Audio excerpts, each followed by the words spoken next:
there might be something to that style of gameplay.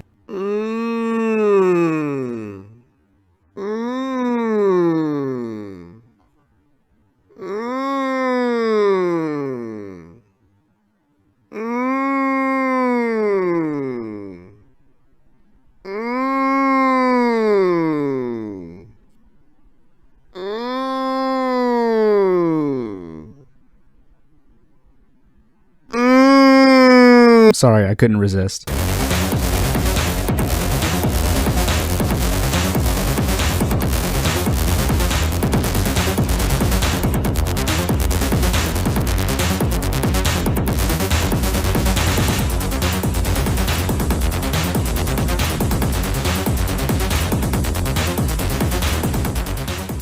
What's up, my fellow clout givers? Today we are looking at what is perhaps the most inconsistent history lesson on a certain video game genre that I happen to have a lot of enjoyment with.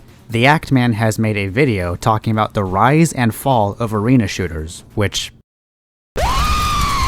Right off the bat, when I look at that thumbnail, I can tell the Act Man did something wrong, and you can probably take a guess on why that is. But if you don't, then don't worry, I'm gonna cover it. This video of his actually brought him to the point where G-Man Lives got involved, and they had like a few arguments with each other on Twitter, and Act-Man started malding about it.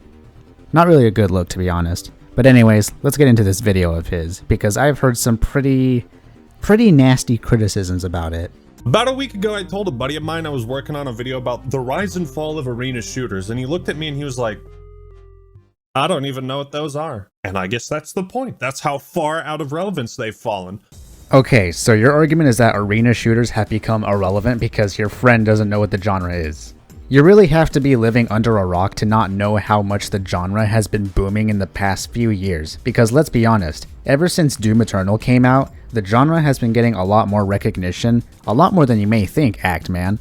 I think your point falls flat on its face when you're only making it based off the perspective of one of your friends. You know, just because one guy says it doesn't make it true, because that is an entirely anecdotal statement. While some might argue that the first true arena shooters were Quake and Unreal Tournament, it's obvious where those games got their inspiration from. Some of the most revered games of all time are arena shooters. But lately it seems nobody really cares. At least not about their multiplayer. Single player, yeah, Doom Eternal's kicked ass. But like, why does an 11-year-old game like CSGO continue to dominate Steam charts while a game fresh off the press like Quake Champions can barely scratch 4 digits? Okay, first of all, Quake Champions is not fresh off the press, as it was released back in 2017. Secondly, part of the reason Quake Champions is not doing so well is because of how many issues it has with its gameplay that a lot of people have voiced their distastes over.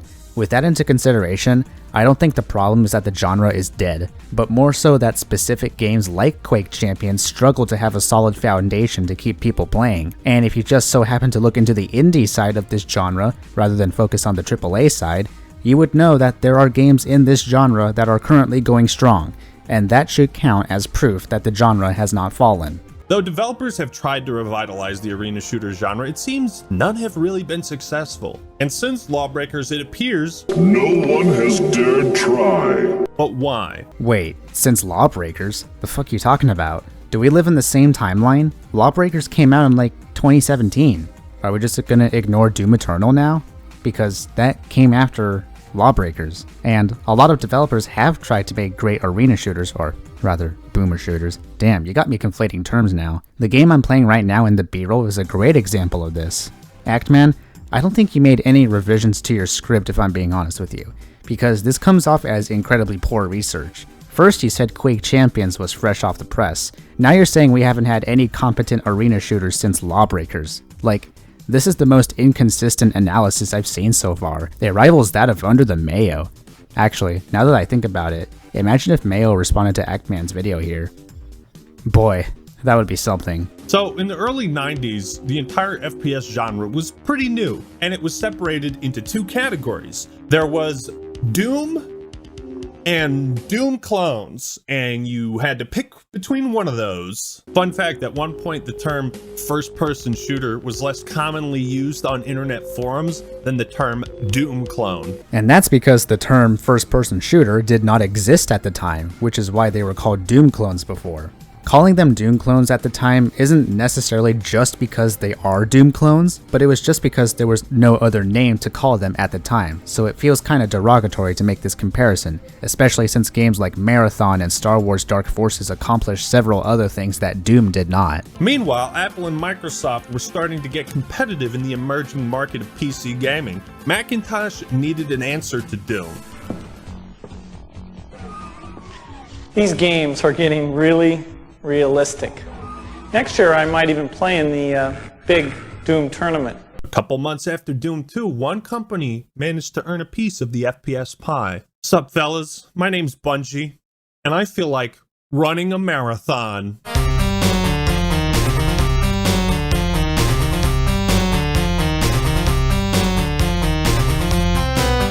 Though Marathon never became a household name, the game proved that competent alternatives to Doom could be made, and as time would pass, Bungie would be the ones to come back with a vengeance against the arena shooter that defied them.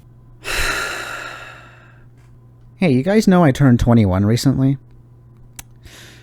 Maybe I should start drinking. I mean, I just love Halo so much, dude. It's just such a marvelous creation. What would we ever be without Halo, right? Literally the best game ever made. Nothing in the entire world can top Halo. Absolutely nothing. Right? It's such a great game. Also, I feel like comparing Marathon to Doom is a bit weird. Yeah, they're retro shooters, but Marathon kind of did things very differently, you know? It was kind of like Half-Life before Half-Life was even a thing. And so I feel like comparing that to Doom is kind of underestimating how much of a big deal Marathon was. I don't know, maybe it's just me, but I feel like Marathon did much more than just simply being a Doom clone. Bam! Star Wars Dark Forces comes out, the first official FPS game for Star Wars. Though it was called a Doom clone, before this, people had been making fan mods of Doom with levels based on the Death Star, and Star Wars had such a rabid, wide audience that when they heard of a computer game where you could shoot stormtroopers in first person, it drew a whole new crowd to arena shooters. But one of the most important changes Dark Forces introduced was this radical new concept to FPS. Looking up and down. We all start somewhere, right? Okay, two things. One, Star Wars Dark Forces is not an arena shooter. You'll see a lot of conflating in this video where he'll just blindly say something is an arena shooter when it actually isn't, because one of the biggest things that you need in order to label something as an arena shooter is, you know, arenas and multiplayer. Dark Forces is more so a linear campaign single FPS. And two, Star Wars Dark Forces is not actually the first game to come up with the concept of looking up and down. The actual first game that did that was a game called Heretic. The difference being that you needed to look up and down via keyboard rather than with a mouse. Marathon did that first. This may come off as nitpicking to some people, but what Actman is trying to do here is be historically accurate and analyze the arena shooter genre, when he clearly gets a lot of things wrong here. It wasn't until 1996 that a new king of FPS emerged. The throne of Doom had its first true threat.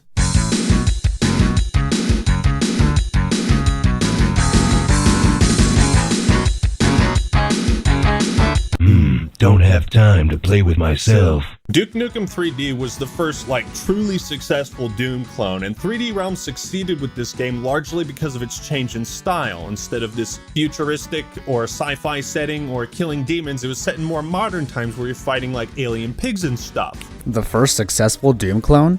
No. Marathon and Heretic and a bunch of other games like that were also successful. If you're talking like mass market appeal, then sure, but that doesn't mean the other games weren't successful. Hell, we could even throw System Shock in there. You remember System Shock, don't you, Actman? System Shock came before Duke Nukem did, and that was successful.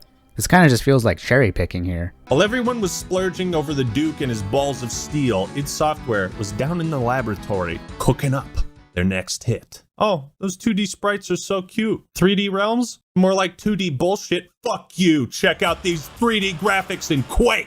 Quake fundamentally changed online first-person shooters in more ways than one. For starters, the process of finding and joining matches was much easier and accessible. And second, this is what arena shooters looked like a year prior to Quake. So the advancements it made were just out of this world. Just like the ability to look up and down, A fully rendered 3D FPS multiplayer title was a massive revolution for the time. Yeah, Quake was a massive success, but Quake also is not the first boomer shooter to do 3D graphics. There's another boomer shooter called Descent, which did 3D graphics before Quake. Also, thanks to Ruby Ranger's livestream, I found another boomer shooter called Terminator Future Shock, which also did 3D graphics before Quake did. So to say that Quake was the first one that did 3D graphics is simply not true. Again, this feels like a case of cherry-picking media that appeals to the mass market, which is going to be more relevant as we go through more of this video. But this entire stigma that FPS titles couldn't work on console changed with GoldenEye because Rareware actually stopped for a second and said, hey, does the player need to go fast? Turns out no. In fact, who would have thought slowing down movement and forcing players to make methodical decisions in combat could even be more interesting? You know, there might be something to that style of gameplay. Wait, you made methodical decisions in GoldenEye? That's fascinating, because I guarantee you a lot of people that have played GoldenEye would just spam shoot. Because let me tell you, the controls on GoldenEye did not age well. You literally had auto aim in that game, so I don't know where these methodical decisions really come from.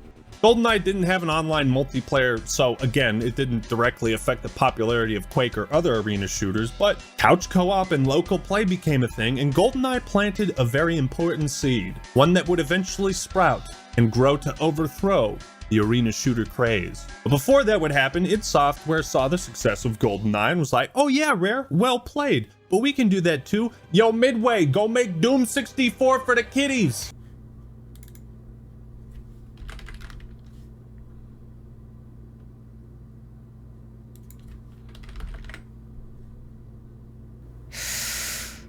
Actman, I don't think you did your research, buddy.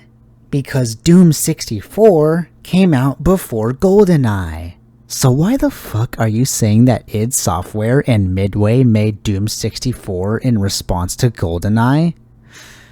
Oof, that's a huge L to take there. Historically accurate, my ass. There would be attempts to bring arena shooters to console. In 1998, Epic Games released Unreal, which sold 1.5 million copies by 2002. Arena shooters were still growing as a genre, but 1998 was a year of innovation for shooters in general, and several new subgenres started to pop up. Metal Gear Solid. What? Why are we talking about Metal Gear Solid? I thought we were talking about arena shooters. Do people really consider Metal Gear Solid a shooter? Cause it really isn't. Metal Gear Solid's not at all relevant to the topic at hand here. So, why is this a thing? Bro, come on. You are trying to make a historically accurate and in-depth analysis on a specific game genre that you think is dying, and you're bringing up a game that is not even close to similar to that very genre. I don't think you're even trying to be accurate at this point. And Valve provided more with Half-Life.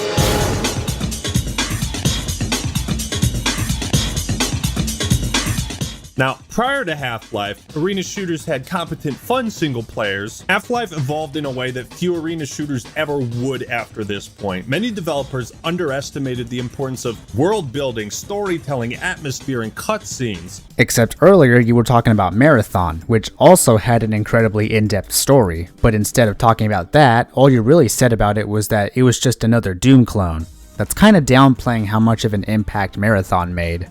Half-Life managed to evolve the single-player side of FPS while also putting its own spin on the arena shooter format. Excuse me? What spin did Half-Life do with the arena shooter format? As far as I'm concerned, Half-Life didn't really do anything different. Can we get an example of what Half-Life's multiplayer did differently? No? Okay. If games like Quake and Unreal had emphasized their single player the way Doom did, maybe they'd still be relevant today. That's what I'm saying. Quake had taken the gaming world by storm, and with the prevalence of modding, many others were keen on taking the genre to greater heights. And what better way to try and dethrone Quake than with a mod made from it? Team Fortress Classic was an incredible turning point in the industry. Developed as a mod for Quake, Valve saw the potential in this experimental shooter and did something many didn't expect. They hired the creators of the mod to work on it as a full-fledged title. This introduced the idea of classes and heroes and preset loadouts as opposed to even starts and everything being on the map. But a hero shooter wasn't the only new kid on the block the likes of Quake and Doom had to compete with, because just 2 short months after Team Fortress Classic's release, another mod would take the world of FPS by storm, and it wouldn't let go for another 23 years. With Rainbow Six, tactical shooters were established, but Counter-Strike took the best aspects of Rainbow Six and Half-Life and threw them in a blender. Its popularity was so unprecedented, Counter-Strike was actually surpassing the games it was emulating. Especially impressive since there was no single player to speak of. Okay, but not even a minute earlier, you said that if games like Quake emphasized on their single player more, they would still be relevant. So why is Counter-Strike relevant when it did not have a single player? You really did not proofread your script if I am able to dissect a contradiction that quickly. And while GoldenEye, Perfect Dark, Half-Life, Team Fortress, Counter-Strike, and Medal of Honor all introduced a new spin on this genre, arena shooters still held their ground. But the earth began to crumble, and in 2001, the fall of arena shooters was firmly set in motion, and it couldn't be stopped.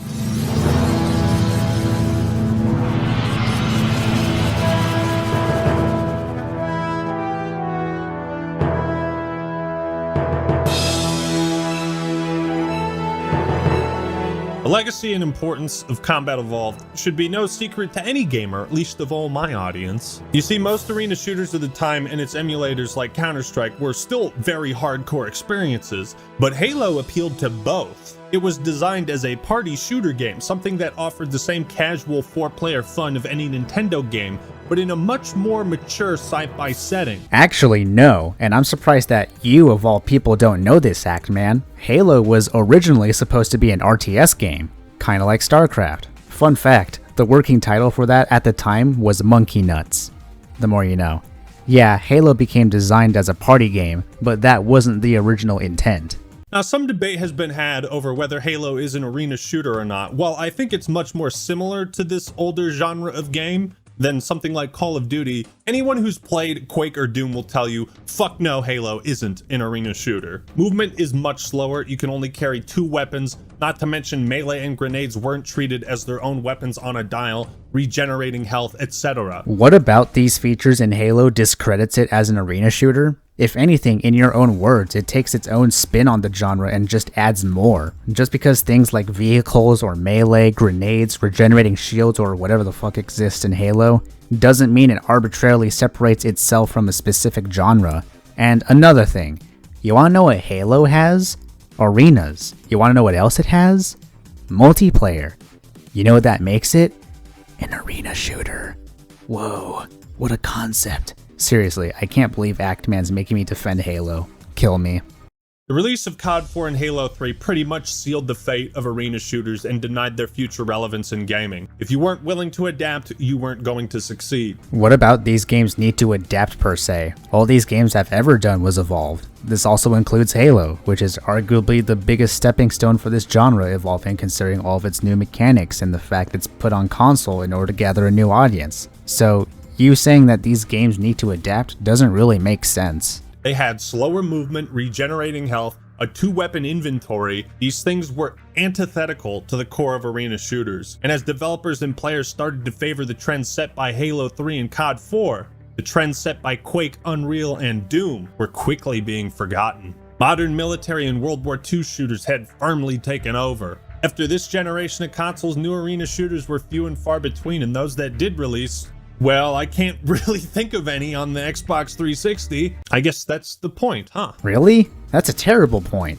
The fact you can't think of any AAA arena shooters on the 360 doesn't mean the genre's dead. Again, that is a completely anecdotal statement. This kind of comes off as gaslighting too. To say that since you can't think of an arena shooter on that console, then that means the genre is dying or dead, that's a very awful point to make. Here's the funny thing too.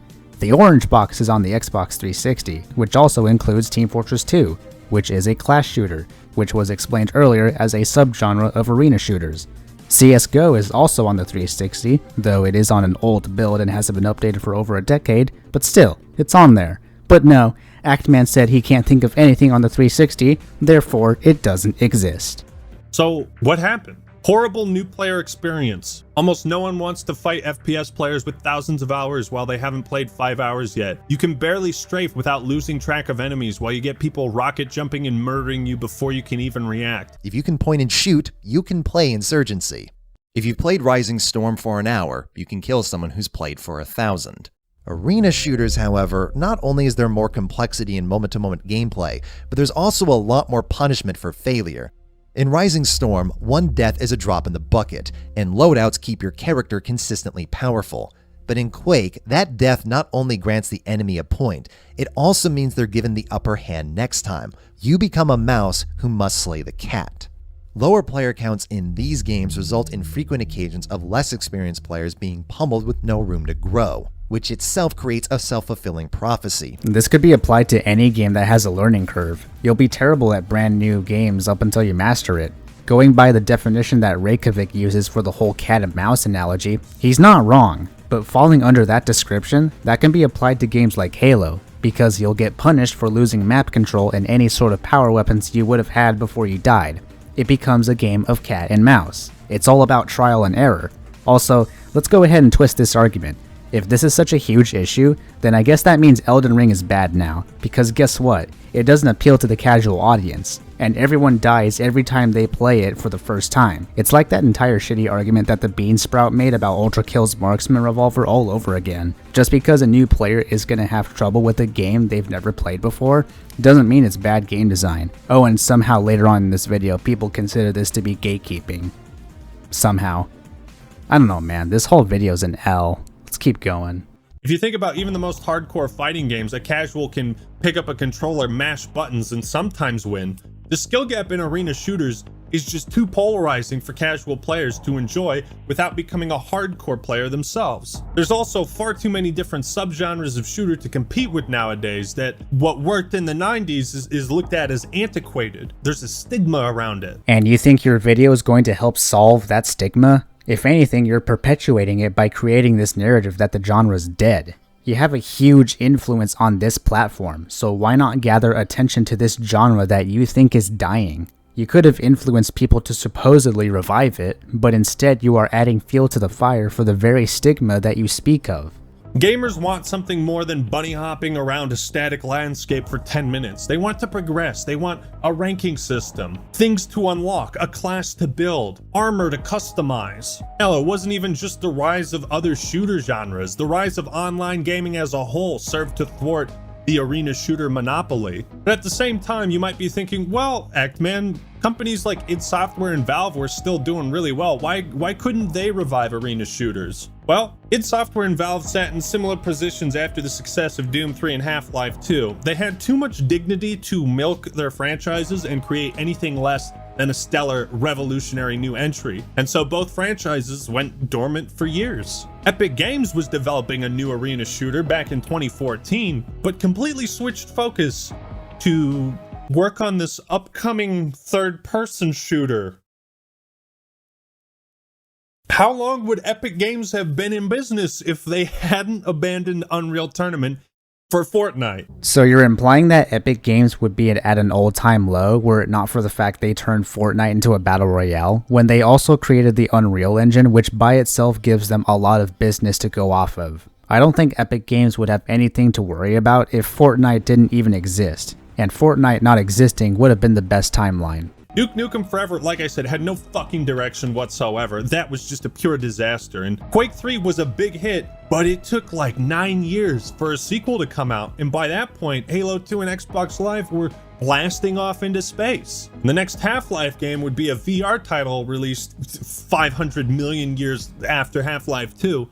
Whoa, whoa, whoa, Actman. That's simply not true. The next Half-Life games were Half-Life 2 Episodes 1 and 2, not Half-Life Alyx. I know someone will bring up the argument of those games not having multiplayer, but that argument by itself is nullified by the very fact that Actman brings up Half-Life Alyx in the first place, which also does not have multiplayer. And it's not like acknowledging the multiplayer side exclusively matters anyways, because earlier it was mentioned that these kinds of games were renowned for their single-player elements as well.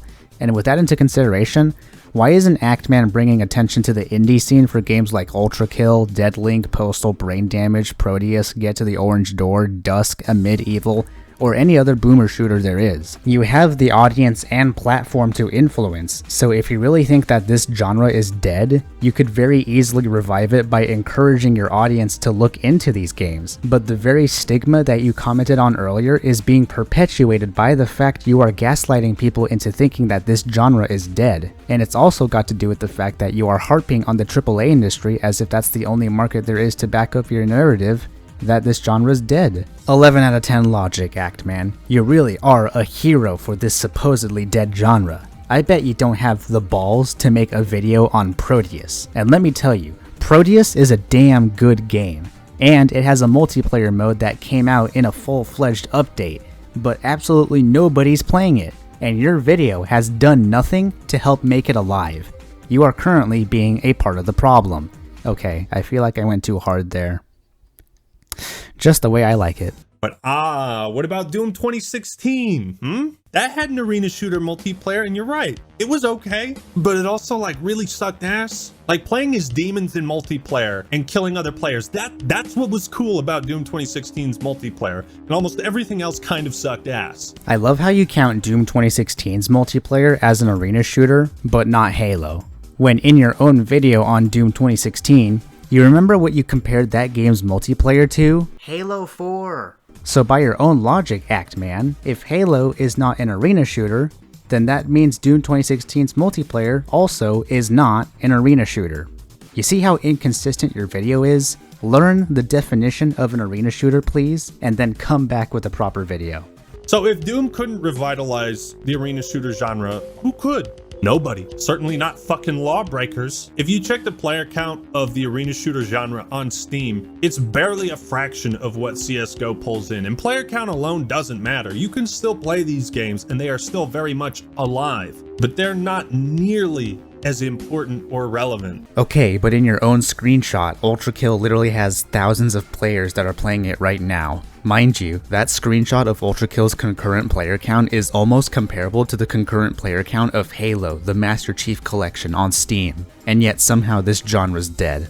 Okay, buddy. Splitgate might be the best example of a comeback, but that comeback was short-lived and its player base has evaporated since, though the studio is working on a sequel. The reason Splitgate even saw this level of success as a pure arena shooter was due to its incredible portal gimmick, and movement and aiming was much more accessible to newcomers. This was adapting to trends. That's not really adapting to trends. Portals and Splitgate were quite literally its own special gimmick, and more so the reason Splitgate got so popular is that it was literally considered Halo with portals. Also, once again proving my point on how inconsistent his definition of arena shooter is. Splitgate's an arena shooter, but not Halo. It seems the best way of bringing back arena shooters was through fun, easy to understand movement tech like grappling hooks. And what do you know? This feature has been universally praised and beloved in Doom Eternal, Halo Infinite, and Titanfall 2. Arena shooters simply didn't adapt in a way that could attract a new audience, so they were left with their dwindling old boomers. They were too stubborn, adhering to the things that made them popular, like rocket jumping,